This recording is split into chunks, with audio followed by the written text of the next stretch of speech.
تو کہنے لگا کہ کیا کر رہی تھی تم یہاں؟ محلے کی سب عورتوں نے اس کے کان بھرے کہ یہ فیقے سے ملنے آئی تھی، بولا کہ تجھے اتنی ملنے ملانے کی تو میں تیری شادی کر دیتا ہوں۔ میں نے کہا بھیا یہ عورتیں جھوٹ بول رہی ہیں۔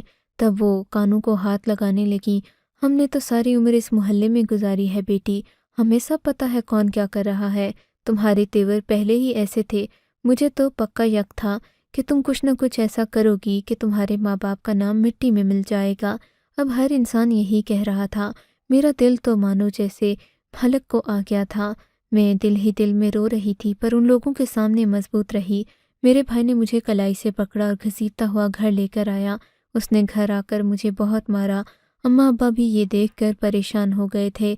ابا اٹھ کر بیٹھ گئے اور مجھے چھڑانے لگے، بولے کہ تمہیں شرم نہیں آتی، ایک تو تم اپنی بیوی کے قدموں میں بیٹھ کر ہمیں بھول گئے ہو، ایک بیٹی ہے جو ہمارا خیال رکھتی ہے اور اس کو بھی تم مار رہے ہو، آخر چاہتے کیا ہو کہ ہم جیتے جی قبر میں چلے جائیں؟ بھائی بولا مجھے اس کے احسان کی کوئی ضرورت نہیں ہے، آئندہ سے مت کرے گی، وہ ایک خاندانی عورت ہے، اسی کی حرکتوں کی وجہ سے وہ بھی ہم لوگوں سے الگ ہو گئی ہے، یہ اس گھر میں نہیں رہے گی تو وہ بھی آپ کی خدمت کرنے پر راضی ہو جائے گی، میں اس کی جلد سے جلد شادی کرتا ہوں، یہ اسی قابل ہے کہ اسے کسی کے ساتھ بیاہ دیا جائے، ورنہ مجھے لگتا ہے کچھ ہی دنوں میں یہ کوئی اور چاند کھلا لے گی۔ آپ نے اگر میری حمایت کرنی ہے تو ٹھیک ہے، ورنہ میں اس کی شادی لازمی کروں گا۔ اماں ابا کہنے لگے ٹھیک ہے، اس کی منگنی تو ویسے بھی ہو ہی چکی ہے، لیکن شادی اتنے جلدی کرنے کا کوئی جواز نہیں بنتا، ہم نے اپنی بیٹی کی منگنی اسی لیے کی تھی تاکہ اس پر کسی کا نام لگا رہے۔ میرے بھائی نے کہا کہ ایسا تو نہیں ہو سکتا، شادی اسی ہفتے ہوگی۔ کرتے کرتے بات میری خالہ اور بشیر تک پہنچ گئی۔ بشیر جو میرا منگیتر تھا، خالہ کا بیٹا بھی تھا، وہ مجھ سے محبت تو نہیں کرتا تھا، بس خالہ نے میری شرافت دیکھ کر یہ شادی کرنے کا سوچا تھا۔ ہماری منگنی تقریباً پچھلے سال ہی ہوئی تھی، لیکن اب جب کہ یہ خبر خالہ تک پہنچی تو الٹا ہی ہوا۔ میری خالہ نے کہا کہ ہم ایسی لڑکی کے ساتھ رشتہ نہیں کر سکتے جو شادی سے پہلے ہی پورے محلے میں بدنام ہو چکی ہو۔ جب یہ پیغام میرے گھر آیا، میرا رو رو کر برا حال تھا، میں تو بن گناہ کی سزا کاٹ رہی تھی۔ میرے بھائی نے کہا کہ دیکھ لو، اب تو تمہارا رشتہ بھی نہیں ہوا، اب میں کیا کروں گا؟ میری بیوی یہی کہتی ہے کہ اگر تم اس کے ساتھ رہو گی تو اس کی بچی پر غلط اثر پڑے گا، بس اسی لیے میں پہلے تمہاری شادی کروں گا، پھر اماں ابا کو اپنے ساتھ رکھوں گا۔ مجھے بھائی کی ان باتوں پر بہت دکھ ہوا تھا، لیکن میں کس سے گلہ کرتی، سو میں خاموش رہی۔ بھائی نے بھی اپنی باتیں کر کے میرا دل تو دکھا ہی دیا تھا۔ اگلے 2-3 دن میں کمرے میں بیٹھی روتی رہی تھی۔ وہ دن بہت اذیت ناک تھے جب ہر کوئی مجھ سے ایک ہی نے تمہارے ساتھ کیا کیا ہے۔ فیقے نے کچھ کرنے سے پہلے ہی میرے پاس اللہ کا بھیجا ہوا فرشتہ آ گیا تھا جس نے میری مدد کر دی تھی، پر لوگوں کو کہاں یقین تھا۔ ادھر اماں بھی سر پکڑ کر بیٹھ گئیں کہ اب تو تیری شادی کرنی ہی پڑے گی، اگر تو نے فیقے کے ساتھ کچھ کر لیا، بعد میں کوئی چاند چڑھا لیا تو کیا ہوگا۔ ادھر خالہ نے منگنی توڑ دی، سارا ملبہ میرے پر آ گرا تھا، سب لوگ مل کر مجھے بہت زیادہ تکلیف دے رہے تھے، ہر وقت تانے دیتے اور مجھے ہی کوستے۔ بھائی کہتا کہ تو نے گھر کا سکون برباد کر دیا ہے۔ پھر ایک دن وہ ہوا جو میں نے سوچا بھی نہیں تھا، اور کوئی بھی لڑکی 17 سال کی عمر میں ایسا نہیں سوچ سکتی۔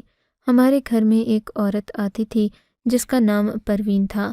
پروین بہت زیادہ خدمت گزار تھی، ہمیشہ امی کی مدد کے لیے آ جایا کرتی تھی، لیکن اصل بات تو یہ تھی کہ پروین کے باپ دادا بھی ہمارے باپ دادا کے گھر میں ملازم رہ چکے تھے، اسی لیے پروین ہماری عزت کرتی تھی۔ دراصل اب ہم غربت میں پس رہے تھے، جبکہ ہمارے دادا اور پردادا بہت امیر لوگ تھے۔ میرے ابا جان کافی سارے بھائی تھے، دولت کی تقسیم کچھ اس طرح سے ہوئی کہ ابا کے ہاتھ میں صرف غربت ہی آئی۔ بس اسی وجہ سے محلے میں ہمارا وہ تصور تو نہیں رہا کہ ہم لوگ بہت امیر ہیں، پر ہمارا خاندان شریف تھا۔ پروین کا تعلق کمی خاندان سے تھا، اسی لیے پروین امی کی بہت قدر کرتی تھی۔ اچھے وقتوں نے امی نے اس کے ساتھ بہت نیکیاں کی تھیں۔ جب یہ سب لوگ ایک ہی خاندان ایک ہی چھت تلے رہا کرتے تھے، تب اماں جان چھپ چھپا کر پروین کو کچھ نہ کچھ دے دیا کرتی تھیں، اسی لیے پروین برے وقتوں میں امی کی وفادار ہو گئی تھی۔ آج وہ آئی تو اس کے چہرے پر بہت زیادہ پریشانی تھی۔ امی اس کو اپنے کمرے میں لے آئیں، بولیں کہ پروین مجھے تجھ سے ایک بات کرنی ہے۔ پروین نے پوچھا کیا؟ تو اماں بولیں کہ اگر تم میری اطمینان مند رہو گی تو میری بیٹی کی شادی اپنے بیٹے سے کر دو۔ یہ سن کر میں دنگ رہ گئی۔ اماں ایسا کیسے ہو سکتا ہے؟ میں نے دل میں سوچا۔ میں ان کے کمرے کے باہر کھڑی ساری گفتگو سن رہی تھی۔ یہ سن کر پروین کی تو باچیں کھل گئیں۔ بولی کہ باجی، بی بی جی پر جو بھی الزام لگے ہیں مجھے اس پر ذرا بھی یقین نہیں ہے۔ میں سمجھتی ہوں کہ آپ کی بیٹی پاک پوتر ہے۔ ان لوگوں کا کیا ہے؟ یہ تو بس باتیں کرتے رہتے ہیں، آپ کے خاندان اور مرتبے سے جلتے ہیں۔ آپ لوگ غریب ہو کر بھی بہت باوقار ہیں، جبکہ یہ لوگ جتنے بھی زیادہ دولت کما لیں لگیں گے یہ نو دولتیے ہی۔ آپ فکر نہیں کریں، مجھے ان لوگوں کی کوئی پرواہ نہیں۔ اگر آپ کہتی ہیں کہ بٹیا کی شادی میرے بیٹے واجد سے کرنی ہے تو ٹھیک ہے۔ میں حیران تھی، واجد کی عمر تو مجھ سے بھی 2 سال کم تھی، بمشکل وہ 15 سال کا ہوگا۔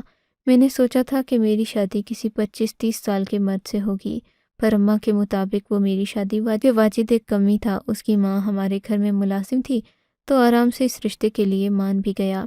حالانکہ میرا تعلق ایک بہت ہی اچھے خاندان سے تھا، ہماری ساتھ ہمارے دادا پردادا شجرہ سب بہت اعلیٰ مرتبہ تھا، لیکن مجبوری میں انسان کو یہ سب کرنا ہی پڑتا ہے۔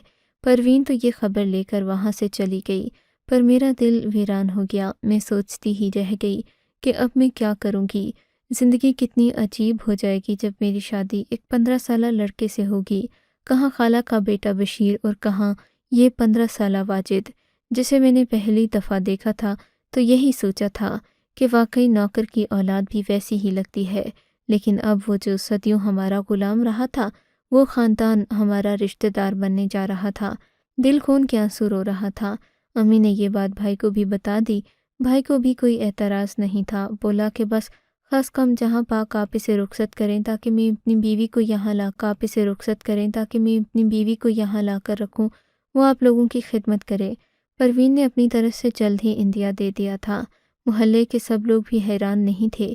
حیران بھی کیسے ہوتے، اب ایسی لڑکی کا رشتہ کسی نے لینا نہیں تھا، اور پھر ہم تھے بھی غریب۔ میں کسی امیر خاندان کی چشم و چراغ تو تھی نہیں کہ میری شادی کے لیے میرے گھر والوں خصوصاً میرے بھائی کو فکر ہوتی۔ بالآخر ماجد کے ساتھ میری شادی طے کر دی گئی۔ میرا دل روتا رہا، میں چیختی رہی، پر کسی نے میری بات نہیں سنی۔ پروین کے تو اب ہاتھ پاؤں باتیں کر رہے تھے۔ وہ اس قدر خوش تھی کہ جس کا اندازہ کوئی نہیں کر سکتا۔ ظاہر ہے ایک کمی کے گھر شریف اور اعلیٰ خاندان کی لڑکی آ رہی تھی، اسے اور کیا چاہیے تھا۔ میری شادی کے دن قریب آ رہے تھے اور دل مرتا جا رہا تھا۔ میں نے اپنے شوہر کو شادی طے ہونے کے بعد نہیں دیکھا تھا۔ خدا جانے وہ میرے ساتھ کیسا رویہ رکھے، زمانے والے جیسا ہی ہوگا یا پھر مختلف ہوگا۔ کئی باتیں میرے ذہن میں گردش کر رہی تھیں۔ بالآخر میری شادی ہوئی، سادگی سے نکاح کر دیا گیا اور 2 جوڑوں میں مجھے رخصت کر کے پروین کے ساتھ بھیج دیا۔ پروین اپنے بہت سارے رشتہ داروں کو لے کر آئی ہوئی تھی۔ یہ لوگ بھی خوش تھے اور حیران بھی کہ پروین کی قسمت کھل گئی جو اس نے ایک شریف خاندان سے، اونچے خاندان سے لڑکی بیاہ کر لائی تھی۔ میں پروین کے گھر آئی۔ میرا کمرہ سجایا گیا تھا، گھر خستہ حال تھا، پر کمرے میں صفائی بہت زیادہ تھی۔ میں کمرے میں بیٹھی، تھوڑی ہی دیر کے بعد میں اکیلی رہ گئی۔ میرا دولہا کہاں تھا کسی کو معلوم نہیں تھا، شاید وہ گھر بھی نہیں تھا۔ نکاح کے بعد خدا جانے وہ کہاں چلا گیا۔ پروین اسے ڈھونڈتی رہی، پر اس کا بیٹا اسے کہیں نظر نہیں آیا، یہاں تک کہ شام سے رات ہو گئی اور رات سے تقریباً رات کا دوسرا پہر شروع ہو گیا۔ اب تو رات کے 1 بج رہے تھے۔ میں بیٹھی بیٹھی تھک گئی تھی، میری کمر اکڑنے لگی تھی، پر اس نے نہیں آنا تھا کے ساتھ میرے کمرے میں آئی اور بولی بیٹی تم بیٹھ جاؤ، سو جاؤ، بلکہ میرا بیٹا صبح ہی آئے گا۔ دراصل وہ حکیم یاسین کا مرید ہے، مجھے لگتا ہے آج بھی انہی کے پاس چلا گیا ہے۔ میں نے اسے منع بھی کیا ہے کہ ایسے لوگوں کے پاس مت جایا کرو، پر بیٹی تم تو جانتی ہو نا، آج کل کے لڑکے کہاں کسی کی سنتے ہیں۔ میں خاموش ہو گئی تھی۔ اب یہ حکیم یاسین کیا چیز ہے؟ دل میں سوچا، کہیں وہ بھی اس طرح کا جاہل اور توہم پرست تو نہیں۔ سوچ کر ہی میرا دل کھٹا ہو گیا تھا، پر اب دل ہونے یا نہ ہونے سے کیا فرق پڑتا تھا۔ میں چپ کر کے سو گئی۔ صبح اٹھی تو میری ساس ناشتہ لے کر میرے کمرے میں آ گئی، کہنے لگی بیٹی ناشتہ کر لو۔ مجھے اس کا رویہ اب اچھا بھی لگنے لگا تھا۔ بھلے پروین ایک کمی خاندان کی تھی، پر وہ میری اس قدر عزت کر رہی تھی جیسے مجھے اپنی سر آنکھوں پر بٹھا رہی ہو۔ حالانکہ محلے والوں نے مجھے دھتکار دیا تھا۔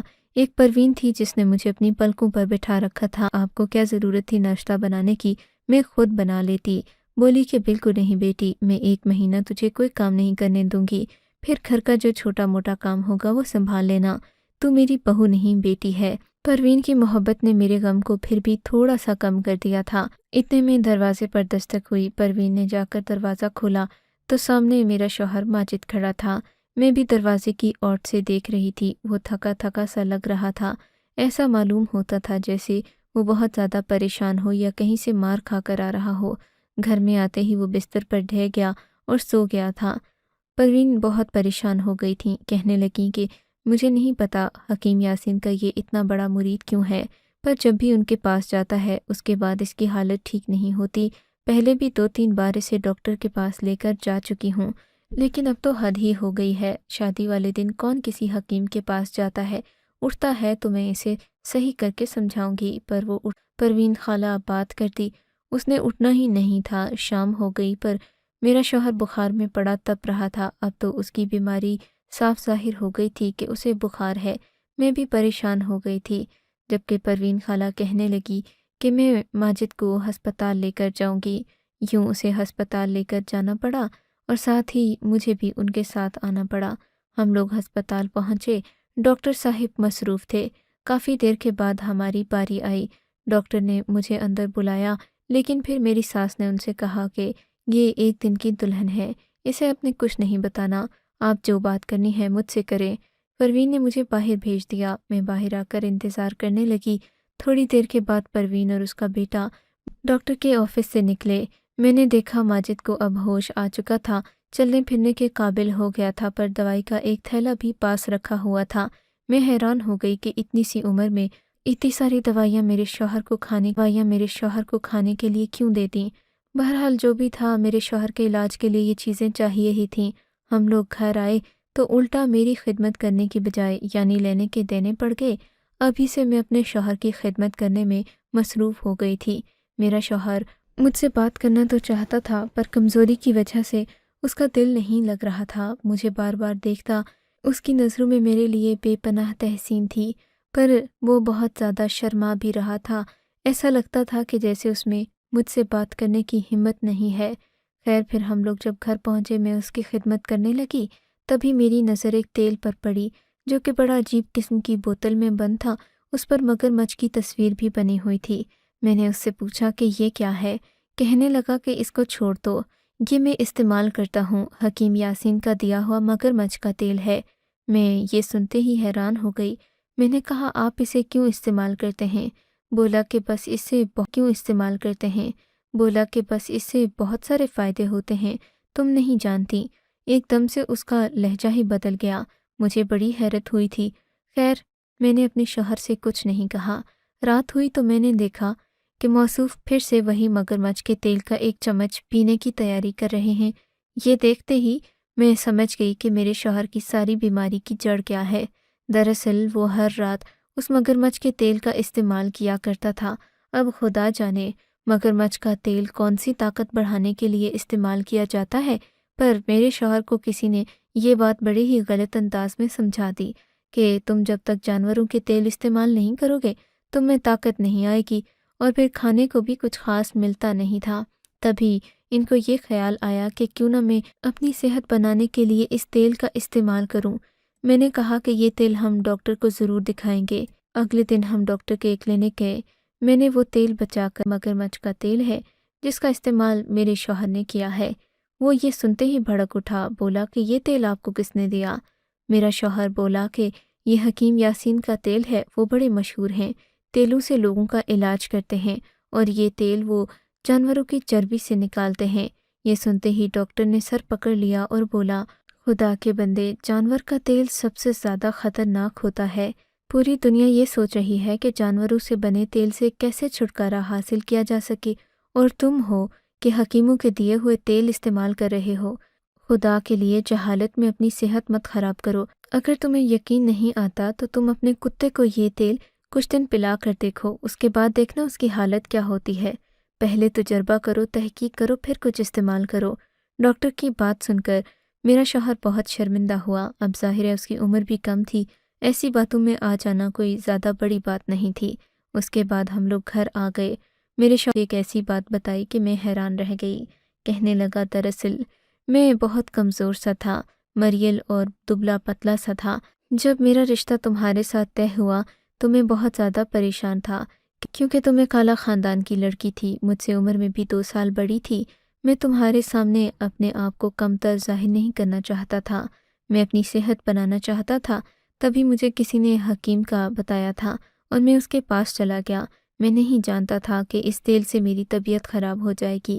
میں نے کہا تمہیں یہ سب کرنے کی ضرورت نہیں تھی، زندگی ہم نے گزارنی ہے اور ایک دوسرے کو اچھائیوں برائیوں سمیت قبول کیا جاتا ہے۔ ویسے بھی انسان کو قدرت نے جو صحت دی ہے اس پر شکر ادا کرنا چاہیے۔ خواہ حکیموں کے چکر میں پڑ کر خود کو مزید بیماریوں میں نہ مبتلا کرنا۔ اس بات کو زیادہ عرصہ نہیں گزرا، میں پڑھی لکھی ہوں، کہانیاں لکھنا میرا شوق ہے، اسی لیے اس کہانی کے ذریعے باقی لوگوں کو بھی آگاہ کرنا چاہتی ہوں۔ حکیموں کی دواؤں سے دور رہیں اور ڈاکٹری علاج پر ہی بھروسہ کریں، کیونکہ حکیمی علاج کا کوئی سر پیر نہیں ہوتا۔ آپ کو اگر یہ کہانی اچھی لگی ہے تو اس ویڈیو کو لائک کیجیے اور اس طرح کی مزید کہانیاں سننے کے لیے ہمارے چینل کو ضرور سبسکرائب کیجیے۔ کہانی سننے کا شکریہ۔ آپ سے ملاقات ہوگی اگلی ویڈیو میں، تب تک کے لیے اللہ حافظ۔